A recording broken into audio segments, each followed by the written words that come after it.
I once heard a story about a woman who loved to go on late night strolls. And every night that she ventured out of her apartment, she carried a flashlight with her. But here's the strange part.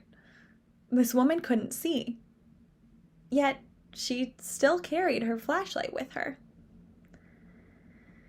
One day, she was on one of her late night walks, and a neighbor approached her. The neighbor knew that she couldn't see, and so she asked, "Why do you carry that flashlight around with you if you can't see its light in the darkness anyway?" And the woman smiled and replied, "I don't carry this flashlight around to help me see. I carry it so that you can see me."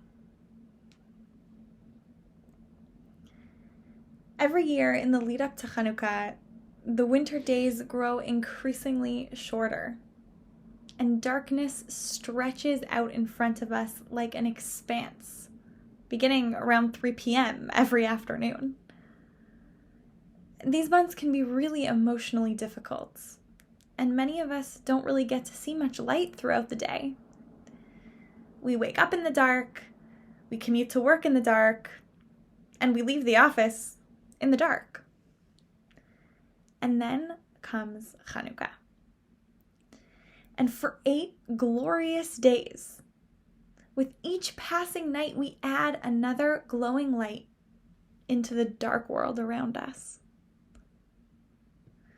We light Hanukkah candles not just to bring light into this really dark time of year, but also to remind ourselves of the miracle that the Hanukkah story is built on. The miracle of both national survival, despite destruction and desecration, and the miracle of the physical light that burned longer and brighter than expected in a dark and scary moment of our people's story. So important is the value of publicizing this miracle to the rabbis, that we are given instructions in our Talmud and our other legal codes for the best time and place to light our Hanukkah candles. It is a mitzvah, we are taught, to place the Chanukiah at the entrance to one's house on the outside, al petach beito mibachutz, so that everyone who passes by can see it. If someone lives in a high-rise apartment, they should still place their Chanukiah at the window adjacent to the public. According to the rabbis, the best time to light our candles is after the sun sets, from the moment that it's dark enough to see the light that we bring into the world, until the last person walking around the marketplace has left. Let's call this rush hour traffic in our day. Because the people passing by on their way home will see our candlelight, and thus the miracle of Hanukkah will be publicized. Like the woman in our story, we light Hanukkah candles so that the world around us can see us. We light Hanukkah candles to claim and celebrate our identity and tradition as Jewish people in the world. But elsewhere in our tradition, there's an opposing idea about who our Hanukkah candles are really for. Just as they teach us about the importance of making our candle lighting viewable to the public, the rabbis of the Talmud teach that the basic commandment of Hanukkah is that each person should light a candle for themselves and their home. Ner ish uveto. Our medieval legal commentaries add that although the Chanukiah should be lit in synagogues to publicize the miracle, Pirsumei Nisa, a person doesn't actually fulfill their obligation by lighting the Chanukiah in the synagogue, but actually needs to go home and light it again on their own. These rabbinic teachings are for me the total antithesis of the Hanukkah candles that were lit for others to see. It's clear to me that by emphasizing each person's duty to light the Chanukiah in their own homes by themselves, that the rabbis want us to feel that the lights of the Chanukiah are meant for us to see and experience in a deeply private way. A reminder, perhaps, of our very personal and intimate relationship with Jewish life and identity. So, which is it? Do we light Hanukkah candles so that we can see them, or so that others can see them? The last 21 months were filled with such intense time at home. Some of us tried to fill our time with sourdough starters, Zoom gatherings, and online yoga classes, reinventing what connection and relationship looked like. We did our best to shift from a life lived largely outside of our homes toward creating homes in which we could find sacred space to pray, eat, learn, play, work, and sleep. Some of us even attempted to reinvent our Jewish practice.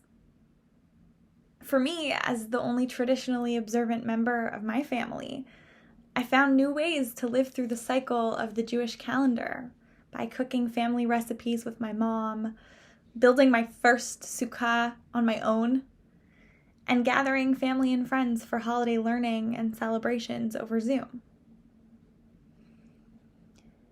This fall, as the vaccines have allowed us in recent months to venture back out into the world in all the ways which each of us might be comfortable, as we return to shul, and as we make plans to spend the holidays with our family and friends in their homes, how do we find the balance between the sacred space of quiet and reflection that we created in our homes and our much-needed return to socialization, to working, to playing, and to spending time outside of our homes?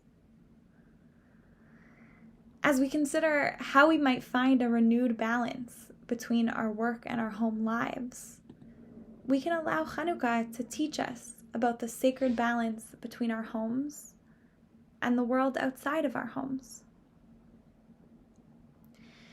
Each night after we light the Hanukkah candles, we sing Hanerot Halalu She'anu Madlikim. And the next line of that song reminds us that we are not supposed to benefit from or make use of the light of Hanukkah candles, like we might a flashlight or even our Shabbat candles.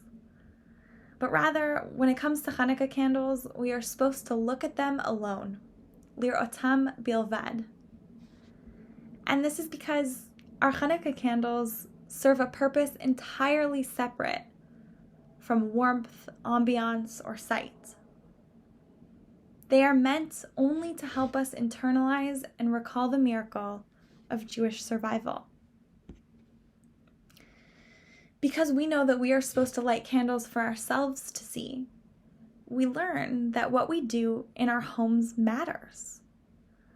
When we kindle Hanukkah lights just for ourselves, we learn that the work it takes to enrich and nourish our private and personal spiritual lives is important.